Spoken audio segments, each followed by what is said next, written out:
Hello guys, Radhe Radhe. तो आज मैं कुछ बोलना चाह रही हूँ जो यूजीसी कानून सरकार लेके आई है हमारे जनरल बच्चों के लिए। जनरल कैटेगरी के बच्चे बताओ कहाँ जाएं। आप मोदी जी ऐसा करिए, एक जो कुपोषण खत्म करने के लिए एक ड्रॉप, आपने पोलियो ड्रॉप का वो चलाया था अभियान, तो आप एक अभियान चलाइए कि जनरल कैटेगरी ही खत्म हो जाए, उनके बच्चे खत्म हो जाएं। क्योंकि वो नहीं रहेंगे तो आप ऐसा कानून नहीं ला पाएंगे, उनके ही खिलाफ आप हमेशा कुछ ना कुछ ऐसा कानून लाते हो। पहले से ही आरक्षण की मार वो झेल रहे हैं बेचारे। उनकी मम्मियाँ इतना मेहनत कराती हैं, इतना पढ़ाती हैं, वो अपना घर, मम्मियाँ भी, उनका उनका भी बड़ा त्याग होता है। मम्मी और पेरेंट्स जितने भी उनके पेरेंट्स माँ बाप होते हैं, उनका भी त्याग उस बच्चे की भविष्य के लिए लगा होता है। आप कोटा में जाइए, लाखों माएँ अपने घर परिवार फैमिली हस्बैंड सबको छोड़ के उस बच्चे का करियर बनाने के लिए जुटी होती हैं। जनरल कैटेगरी के लोगों की मम्मियाँ हैं, उसके बाद वो बड़ी मुश्किल से अपने बच्चों को पढ़ा लिखा कर वो लेके आए। आप एक ऐसा कानून लेके आए कि बच्चा कॉलेज में जाएगा, आपने उन बच्चों के लिए जेल तैयार कर ली है। आपने 60 और 90 का वो मतभेद तो रखा ही था, उसको भी जनरल वालों ने अगर पार कर लिया तो आपने कहा कि अब ये आगे कैसे निकलते हैं, तो अब इनके लिए जेल है। आप कॉलेज जाओ फिर सीधा जेल जाओ, ना आप बिजनेस कर सकते हो ना आप जॉब कर सकते हो। और जब बिजनेस जॉब आपके पास होगी नहीं तो आपकी शादी होगी नहीं, शादी नहीं होगी तो बच्चे भी नहीं होंगे। तो आपने पूरी प्लानिंग कर रखी है जनरल कैटेगरी के लोगों को ख़त्म करने के लिए।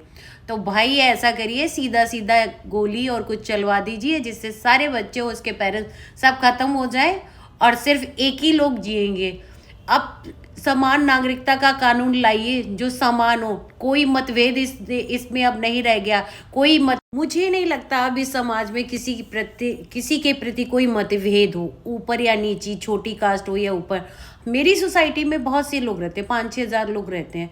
कभी कोई किसी की कास्ट ही नहीं पूछता कि आप किस कास्ट के हो, बस आपका नाम पूछता है, बस नाम याद रखता है, वरना याद फ्रेंडशिप याद रखता है। कोई भी अब किसी के दिमाग में थॉट ही नहीं आता है ऊपर या नीचे। अब आपने ये और जनवा दिया है, क्योंकि सब समान हो रहे थे, आपने समानता ही खत्म करे दे रहे हो। किसी भी होटल में जाओ, कौन खाना बना रहा है, कौन खा रहा है, कौन क्या कर रहा है, कोई नहीं पूछता है। सब जाते हैं, भूख लगी होती है, फटाफट खा रहे होते हैं, कुछ भी मतलब। लेकिन आपने ये बीज पता नहीं क्यों बो दिया है कि आप बटे रहो नीची और ऊंची कास्ट में। आप ये बीज पहले ये खत्म हो रहा था धीरे धीरे, और आपने अब ये नया बीज फोड़ दिया है, ऊपर और नीचे कर दिया है, ऊंच और नीच की कास्ट दिखा दी। कोई कास्ट ना कोई पूछता है ना कोई नीचा है। इस देश में बस इंसानियत होनी चाहिए, लोगों में अच्छे विचार होने चाहिए, अच्छी सोच होनी चाहिए, एक दूसरे के प्रति हमदर्द प्यार भावनाएं बनी रहनी चाहिए। अब ये कानून लाओगे तो किसी के प्रति कोई प्यार भावना नहीं रहेगी, नफरत और जाग जाएगी। मोदी जी प्लीज़, ये कानून लाने से पहले आप जाग जाइए।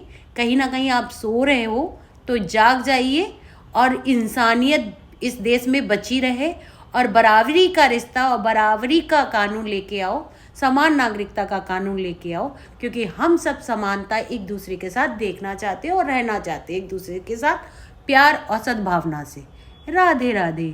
और मैं चाहती हूँ और मुझे सभी से विनम्र निवेदन है कि इसके खिलाफ सभी को एकजुट होना चाहिए और एकजुट होकर खड़े होना चाहिए, क्योंकि ये आपके बच्चों के भविष्य का मामला है, और अपने बच्चों का भविष्य बिगड़ने नहीं देना है हमें। तो सभी को एक साथ खड़े होना चाहिए, और इस पोस्ट को इतना शेयर करो कि मोदी जी के पास जाए। और मोदी जी प्लीज़, आपसे हाथ जोड़ के रिक्वेस्ट है कि इस कानून को आप वापस लो, मेरे बच्चों को छोड़ दो, उनका भी भविष्य बनने दो, क्योंकि वो भी इस धरती पे पैदा हुए हैं, उन्हें भी जीने का अधिकार है, उन्हें भी समान नागरिकता का अधिकार है। तो उनके अधिकारों को मत छीनिए। राधे राधे।